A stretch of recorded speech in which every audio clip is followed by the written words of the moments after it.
Ryan rode him confident. I suppose he didn't ride him as confident as he did the filly, but at the same time, I suppose I actually thought on the day that the filly's race was ran slower. It was actually a second faster.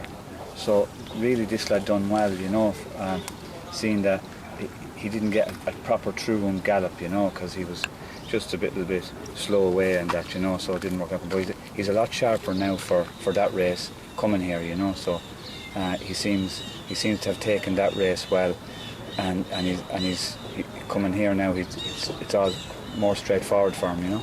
It's a bit of an emotional win with Galileo passing.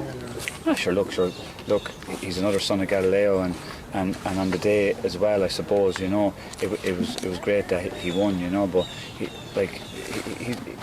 he's a good horse as well in his own right, you know. So look, it's all good with him. How did he ship this time compared to last time?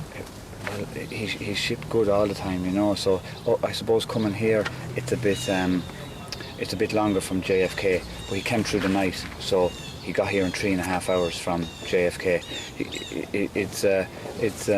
The travelling is probably the biggest thing, but a lot of our horses are used to it, you know, because we go back and forth to England and France and flying here and there, so they seem to take it well, you know. They do a lot of flying, and they do a lot of travelling, so they take it well, you know. He's taken it very well, and he never turned a hair. So I suppose if you were coming to here before you went to Belmont, it is a bit more of a shock to the system.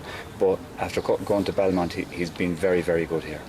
There was the option of maybe waiting for the 1.5 mile race at Belmont, cutting back in distance to a mile 3/16 here.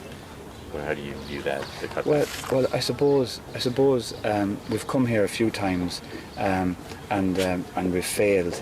But like, this is a type of horse that should handle around here. He's not a massive horse, but he's quite a big horse. But he's not. It shouldn't inconvenience him. So I suppose Aidan thought this fit in well. You know, it's hard to say when we won in Belmont where we're going to come back here. There was a chance of it, but you just don't know until you see what you have at home and what you're going, where you want to run your horses. You know, so Aidan obviously thought that this was what he was going to do. Probably had to think about it, and you know, like he had horses for other races at home and that, you know. So this was it's probably a stepping stone for the Breeders' Cup. Do you see a chance do you see a room for him to improve off the Belmont race, and do you think he has to? Does he have to? I don't know. Does he have to? But I think he has. So like he's the big thing with him is he's come here before and he's learned plenty, you know. So and more importantly that he takes it all well, you know. So he has done, you know. So like I suppose it is a tighter track here. You know, the bends are more tighter. It's not like Belmont or like sweeping bends at Belmont, and that's all good, especially for international horses.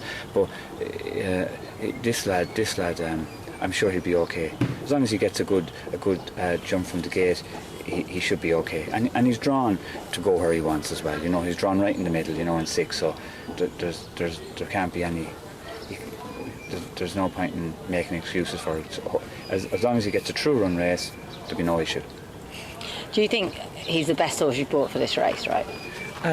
Well, I don't think we've brought too many for him, but like he is a horse that like he's an English Derby favourite, I suppose. He's after winning a Ballysax and a Derrynstown, 1.25 miles, no problem. Leopardstown galloping track, you know, those are the only things, you know. So like he is a very good horse, and he's a very good horse for us to bring here. Yes.